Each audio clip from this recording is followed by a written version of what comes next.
same fierceness that you take into everything. Like I consider myself like a fierce husband and a fierce entrepreneur. And, I tried to be philanthropic and fiercely philanthropic, like it's no different than how I am as a father. Like I want to be a fierce father. I want to be present. I want to be active. I want to be involved.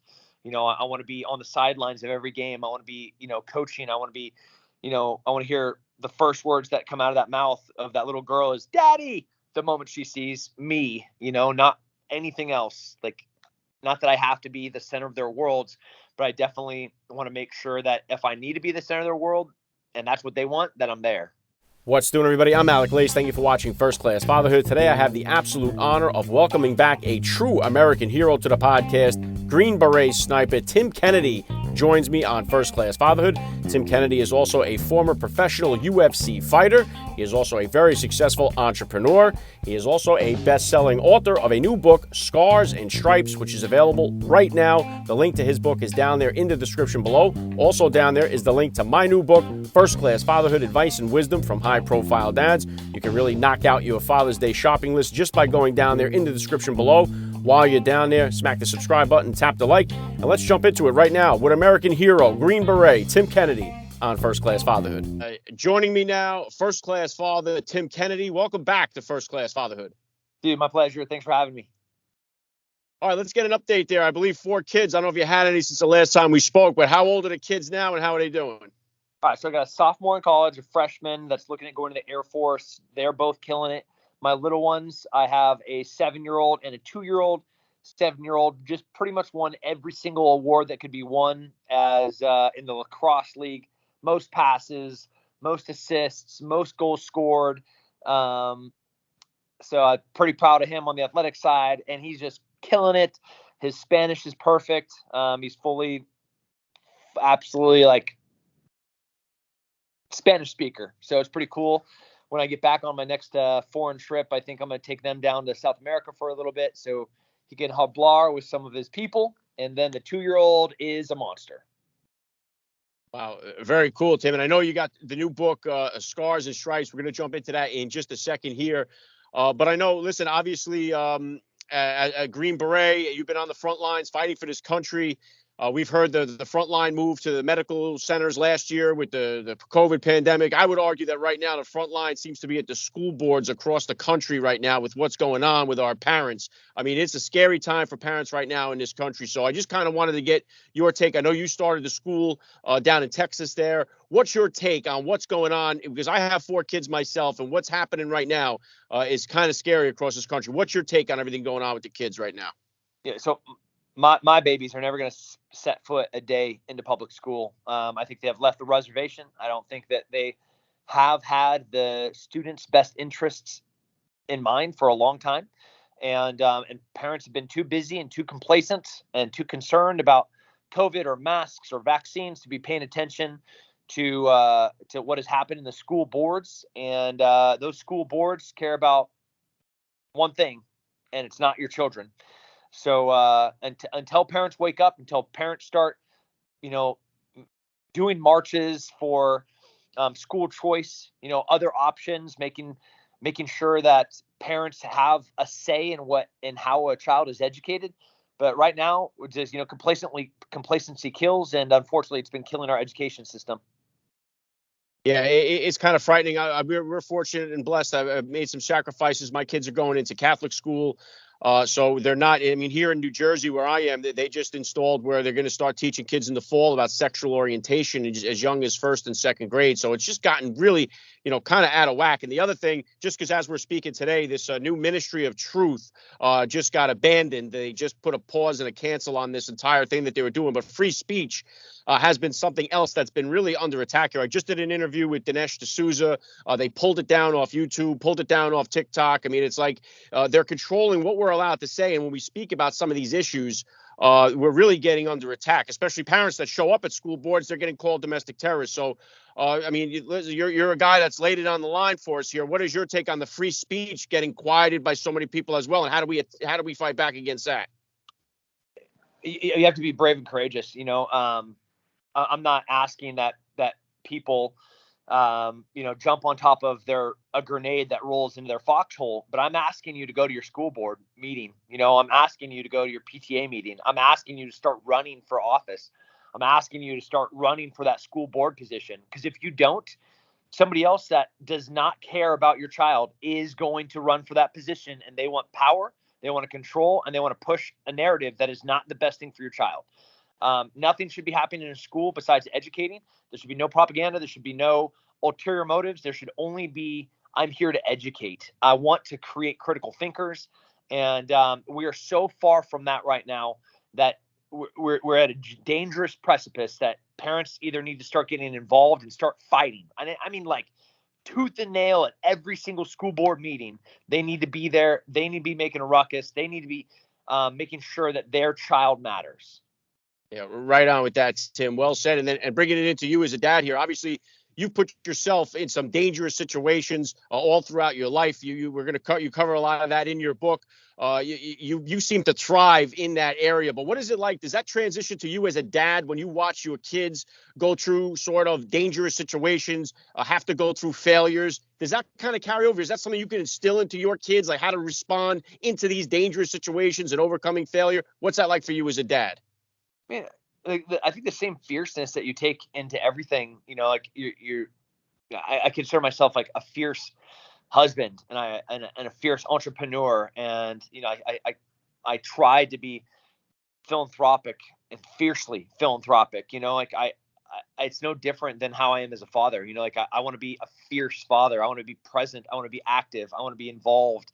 I want to be on the sidelines of every game. I want to be, coaching. I want to be, I want to hear the first words that come out of that mouth of that little girl is daddy the moment she sees me, not anything else. Like, not that I have to be the center of their worlds, but I definitely want to make sure that if I need to be the center of their world and that's what they want, that I'm there.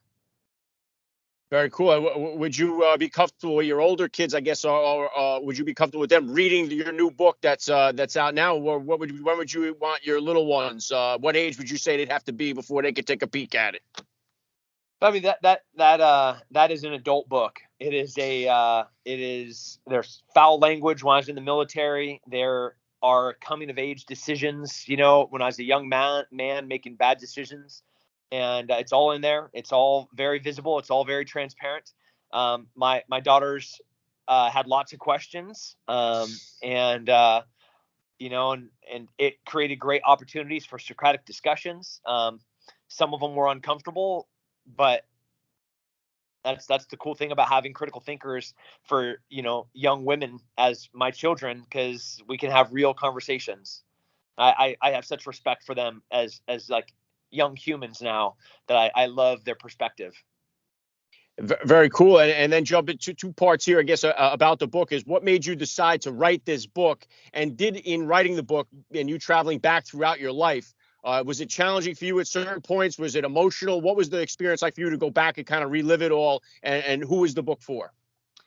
So there's a bunch of questions right there you just fired away. I wrote the book now because I think we need truth and transparency and real experts now more than ever.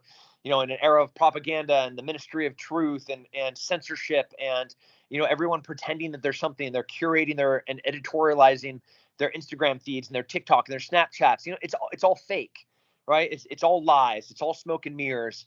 So I wrote this book now so people could have a truthful, transparent, real recounting about what it means to live and what it means to fail and what it means to struggle. And that's okay, and that people see me, in UFC fights, getting my hand raised in main events and standing on top of mountains and, running successful businesses. But like they missed all of the failure. And that's the important stuff. And that's why that book is so important now. This book is for everyone. I think everybody that picks up this book is going to find something relatable in this book. They're going to be like, man, I remember that. I remember going and stealing inner tubes and thinking I was like the biggest criminal on the planet so I could go float in a river. I remember like making that decision, or their first fist fight, or the first time that, they fought a bully. Like everybody remembers those first moments. And mine aren't pretty. Like I did not write this book through a rose-colored lens. And I think because of that, it is very relatable, and people are like, man. And if you hated me before, cool, you're going to hate me even more now, because every reason why you hated me is in there, because I'm an imperfect human and all of my imperfections are in black and white right in front of you. Wow, incredible stuff. Yeah, I'm dropping a link to the book in the description of this podcast, so my listeners can get over there and get a copy. The majority of my listeners are all dads, all fathers. One thing I stress on this show all the time, Tim, is we got a fatherless crisis going on in our country. There's been an attack on the nuclear family unit, an attack on manhood. So many of these issues, I think, are leading to so many of the problems that we're seeing in our society today, with the rise in crime, drug use, and just the chaos that we're seeing. I think if we get more dads back into the home and involved in their kids' lives, I think most of these troubles we're seeing would start to go away. What's your take? Yeah, a child with a present family, um, a child with a mom and dad that are involved and that are committed and wanting to see the best for their child, that child has every opportunity for success. And then every moment that you pull away, and every moment that you aren't present, and every moment that you're not involved, and every moment that you're not intentional in your child's life, that is a moment that is capitalized on, not evil, not, but maybe not good. And so why not use every moment to create a positive opportunity for that child? And every moment that you're not there is a moment that could be given to anything. Yeah, very well said, Tim. And you know, I'm kind of curious. I had Michael Waltz on the podcast. He was the first Green Beret congressman. You've been in the UFC arena, which is obviously a scary place to be, but even scarier than that may be the political arena. I'm sure you've been asked this many times, but have you ever considered throwing your hat into the ring there and getting involved and making a political run? Yeah, so Mike Waltz is an old teammate of mine. We literally served together in the same unit. I consider him a good friend. I'm really proud of everything that he's doing. No, I can't go into why. It's not in the book, but you peel back some layers. When I was a government contractor, politics is off the table for me. It'd be too damaging for my family. It'd be maybe too damaging for a country. And there's some unforgivable things that without context, people would never understand. Like 20 years in special operations, 10 of it was not active duty, working for a variety of different organizations. So, it's politics is off the table. Yeah, understood. But I'll tell you what, we definitely need voices like yours. There's a lot of veterans now, special forces guys, Navy SEALs that I've had on here that are now entering into politics. I think we definitely need that. That's one of the problems, though, too, Tim, is that because of the attacks that do come on your family, so many good people that could represent us don't even dare run because of what they have to go through. So that part of it scares a lot of the guys off. But we definitely need some voices like yourself to be in there. And obviously, your legacy still being written, but your legacy will be talked about from the UFC to your special operations career. What do you want your legacy to be as a father? I got kind of two chances at being a father.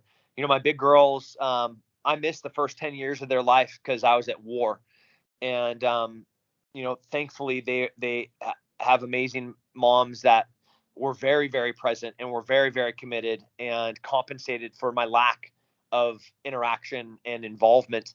And now with my wife and our two young kids, I had a total do-over. So what I hope is that I'm going to be able to write, that I'll be able to relate all of these lessons about these two chances, and kind of my observations about what does it mean to be a present parent, what to actually do as I say and to do as I do, not to do as I say, not as I do. So because they see everything, they understand everything, and like the legacy is for other parents to be able to be like, man, I learned from this, and here's my chance to do it right. Yeah, great stuff. And obviously, you got the book out right now, Scars and Stripes. What's next for you? I know you're doing the book tour kind of deal right now. What kind of goals? You've always got your hand in something else here with the Sheepdog, whatever defense, whatever it may be. What kind of is your next goals or plans do you have set for yourself here coming up? Yeah, so like obviously book tour will be 200 miles an hour, all committed. It's a crazy tour.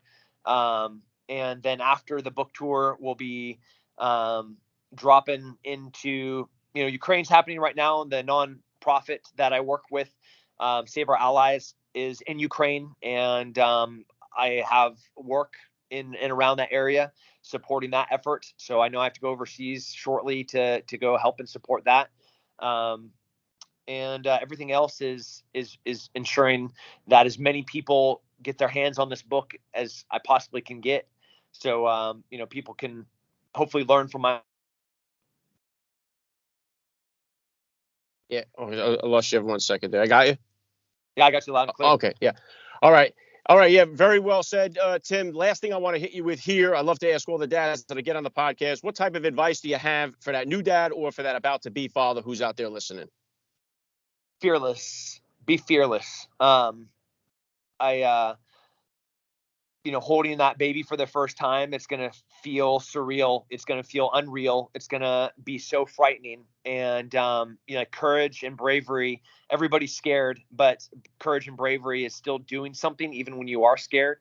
Like trusting that amazing miracle of a child that is in your hands is going to grow up to be this incredible contributing member of society. But the only way that happens is if you are a fearless, intentional parent. So go and be that. Awesome. I love that. Tim, it's always an honor that you stop by here. I'm really just honored to live in a country that produces men like you. Thank you for your service. You're a first-class father all the way. Good luck with the book, and thank you for giving me a few minutes of your time here on First Class Fatherhood. Appreciate it, Alec. Thank you.